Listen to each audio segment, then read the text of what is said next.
Hey guys, welcome back to my channel. My name is Brittany, and today I wanted to make a video about how to create a soft life, essentially how to create a life that is not stressful.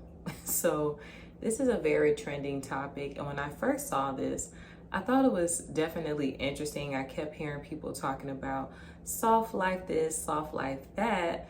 And when I looked up the definition of it, and essentially it is basically creating a life that is not stressful, specifically for women, I thought to myself, oh my gosh, I've actually been doing this all along, creating a soft life for myself. So I wanted to share the tips that I've basically lived by to create a life that's not stressful for me, especially for you nurses out there.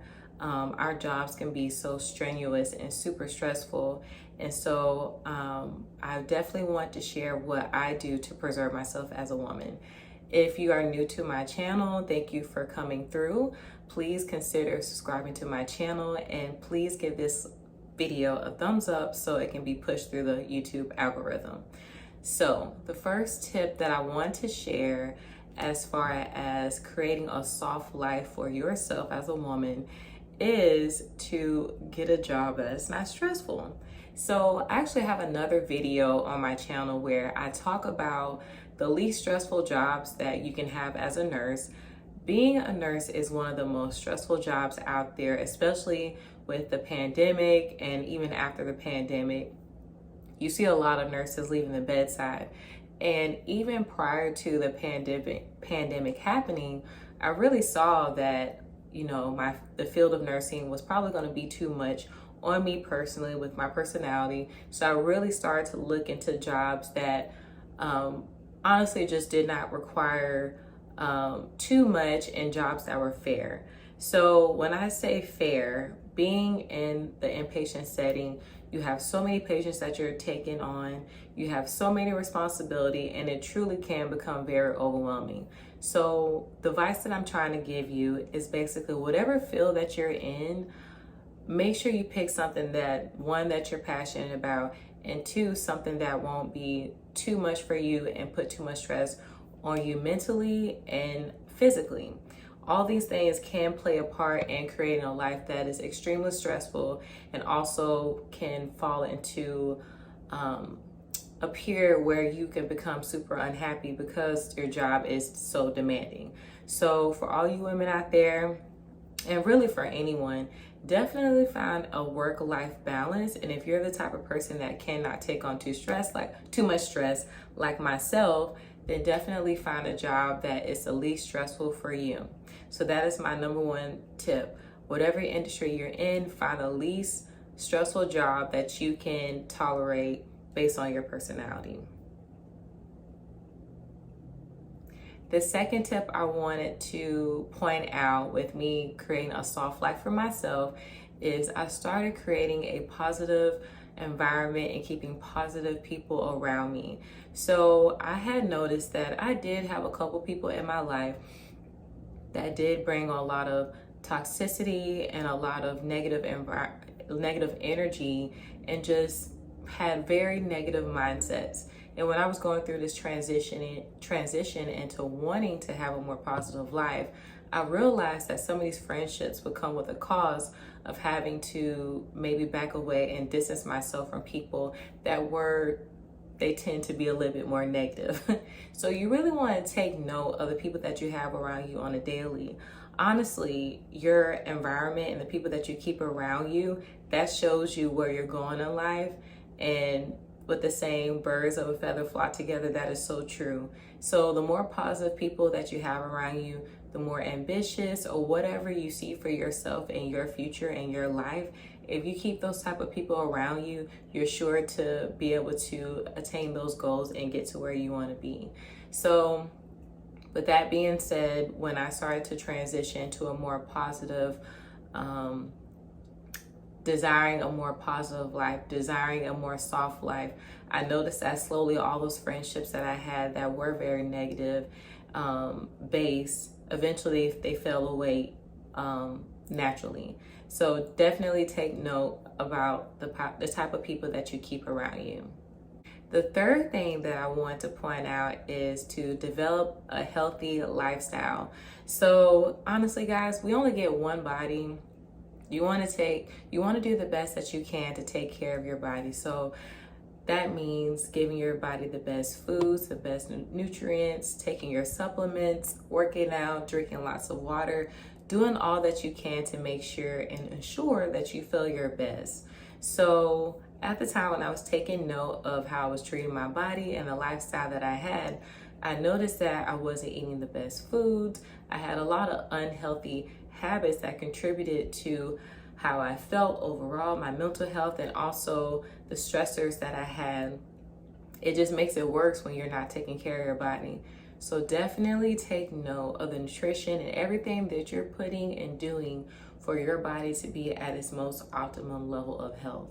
This is so crucial, so important, and it's best to start taking these steps when you're younger versus when you're older.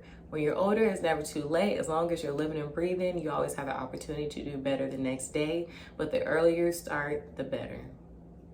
And the fourth thing I wanted to point out as far as creating a soft life is create some type of plan for yourself. So what I do is I personally journal everything that I want. I visualize about these things. And sometimes we can start to get a sense of if we have certain things planned for ourselves that haven't happened, maybe we can get a little bit anxious about whether this thing that we desire is going to happen. So what I started to do is to not focus on the negative part as far as it not have happened at this point, but to focus on the fact that this is what I want, this is what I desire, and this is for my plan. This is my plan for the next 5 years for my life. So having some sense of direction sometimes definitely helps as far as creating a less stressful, soft life for yourself. And give yourself grace. If you have a goal for yourself that you wanted to attain in a year and it doesn't happen, it's okay. You have the next year and the next year.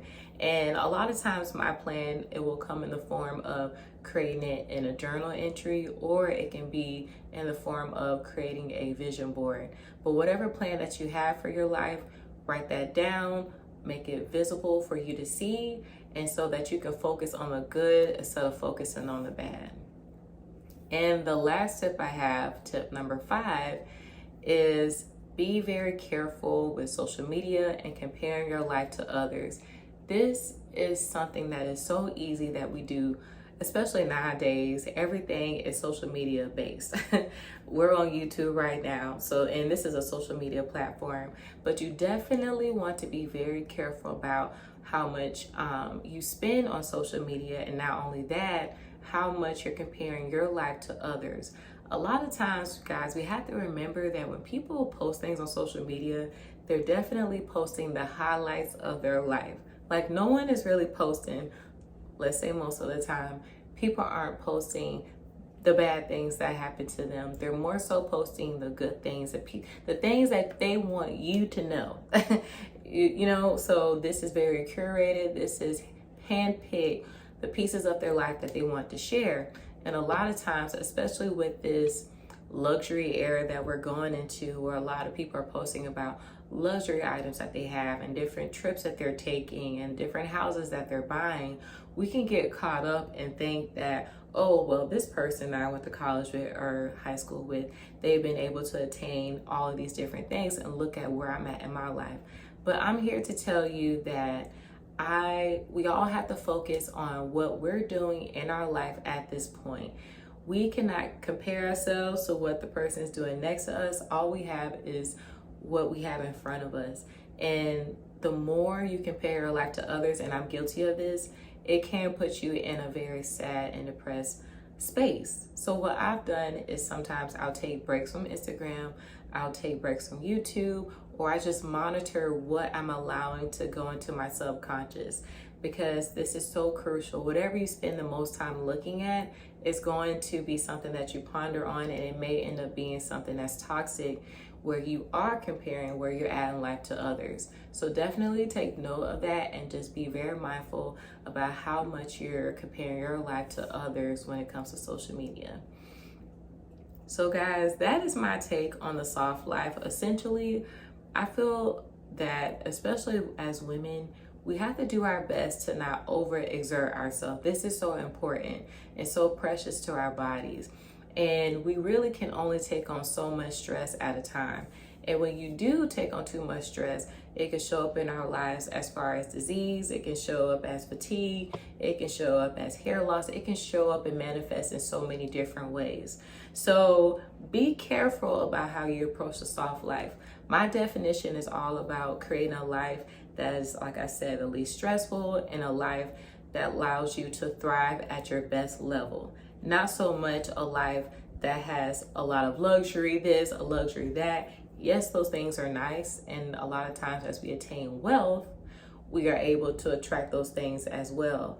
But let's not forget the foundation. The foundation is creating a soft life where you move through life easily, stress is, at a minimum, and you're basically able to be the best version of yourself. So guys, I really appreciate you watching this video. I thank you for all the subscribers I have thus far. And like I said earlier, please consider subscribing to my channel. And please, if you don't mind, hit that like button. And I hope to see you in the next video. Bye guys.